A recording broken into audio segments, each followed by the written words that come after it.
Naam, quelqu'un il a mangé, on a trois cas. Soit il a mangé volontairement, c'est-à-dire il a mangé volontairement. Le deuxième cas, soit par oubli. Troisième cas, c'est par erreur. Donc on a trois cas. Donc pour le premier cas, sans divergence qu'il doit rattraper ce jour-là.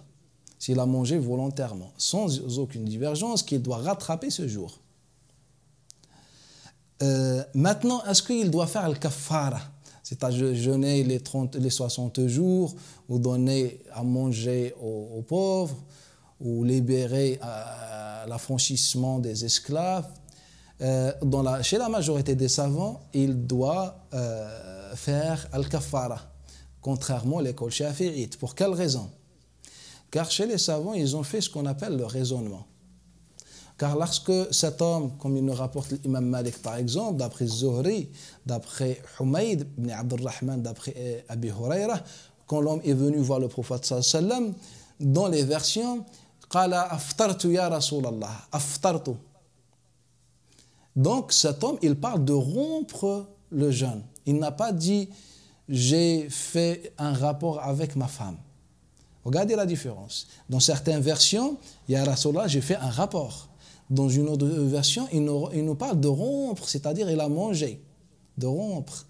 Quel est l'argument dans ceci? L'argument en fait que l'utilisation de as-salaf dans la présence des termes, dans la présence du prophète sallallahu alayhi wa sallam, indique que ce sont des utilisations acceptées par le prophète sallallahu alayhi wa sallam. Je vous donne un exemple. Lorsque les compagnons nous disent sajada fa saha fa sajada, le prophète sallallahu alayhi wa sallam saha a oublié et puis il s'est prosterné.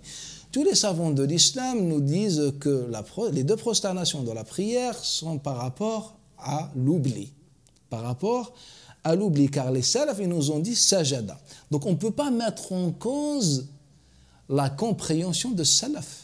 Ils avaient la compréhension. Donc si ils nous disent sajada, bien saha a oublié et puis se prosterner, on sait que la cause de la prosternation c'est l'oubli. Donc lorsque les compagnons nous disent que aftara et puis ou bien a dit ya Rasul aftart, donc ils ne faisaient pas la différence entre rompre avec un rapport ou bien rompre par autre chose, manger ou tout ça. Donc c'est ça la position de la majorité des savants, qu'il n'y a pas de différence, que celui qui rompt son ramadan, son jour, il doit le rattraper et faire la kafara. Il doit la rattraper et faire la kafara, soit il a fait un rapport, soit il a mangé ou bien a bu volontairement. Le deuxième cas, c'est l'oubli. Quelqu'un, il a oublié, il s'est trompé, pas il s'est trompé, il a oublié qu'il est en train de jeûner. Il a oublié que c'est Ramadan. Ça arrive, l'être humain, il est comme ça. Et l'insan, l'être humain dans la langue arabe, l'insan est appelé l'insan par rapport à l'oubli, car le mot oublié en arabe, c'est an-nisyan, nasa, insan. Ala kulli hal, même si ce n'est pas trop correct par rapport à la langue arabe. Ala kulli hal. Quelqu'un, il a oublié, là, nous avons deux positions. Celle de l'école malikite et celle de l'école hanafite. Dans l'école hanafite, celui qui oublie, qui oublie, il mange ou il boit, il se réfère au hadith de Abi Huraira qui est dans le Bukhari. Anna Nabi sallallahu alayhi wa sallam, celui qui mange ou il boit en oubliant que c'est le jour de Ramadan, bien un jour de jeûne, فإنما أطعم الله وسقى فإنما أطعمه الله وسقى. C'est Allah qui lui a donné, qui l'a nourri, et c'est Allah Ta'ala qui lui a donné à boire. Dans la version dans une autre version rapportée par l'imam Daraqutni, d'après la majorité des élèves de Abi Huraira, comme Ata, comme Saïd ibn Abi Saïd al-Maqburi, la majorité des élèves rapportent d'après Abi Huraira, wala qada, il ne rattrape pas. Donc le prophète sallallahu alayhi wa sallam, le hadith complet, et ce rajout est très authentique. Pourquoi? Car il est rapporté par la majorité des élèves de Abi Huraira. Donc le rajout est très authentique. Donc le prophète sallallahu alayhi wa sallam, il nous dit, celui qui mange ou il boit, il ne rattrape pas. Et le hadith est très clair. Donc c'est pour ça dans l'école hanafite, celui qui tombe dans ça, il ne rattrape pas. C'est-à-dire il continue son jeûne, Même s'il mange pendant longtemps, quelqu'un il a mangé par exemple une assiette, quelque chose, et qu'à la fin il s'est rendu compte que il était en train de jeûner. Là, il continue son jour, il n'a pas le droit de remanger après, et il ne rattrape pas ce jour.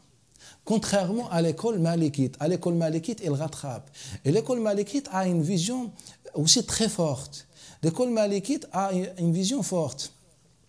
Le Nabi sallallahu alayhi wa sallam, il nous dit ce hadith qui est rapporté d'après Abu Huraira.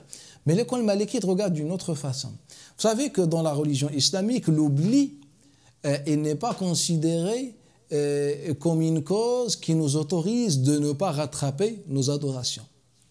Dans la prière, celui qui oublie, sans divergence, il doit rattraper. S'il a oublié une raka'a ou prosternation, il doit rattraper. Dans le pèlerinage, celui qui a oublié, il doit rattraper, soit en rattrapant réellement, soit en sacrifiant une bête. Mais il doit rattraper. Et dans toutes les adorations de l'islam, lorsqu'on oublie, on doit rattraper. Donc, comment ça se fait que dans le jeûne, lorsqu'on oublie, on ne rattrape pas? Donc, ils ont dit, cette transmission est contradictoire avec les fondements de l'islam. Cette transmission est Pourquoi je disais cette transmission et je n'ai pas dit ce hadith?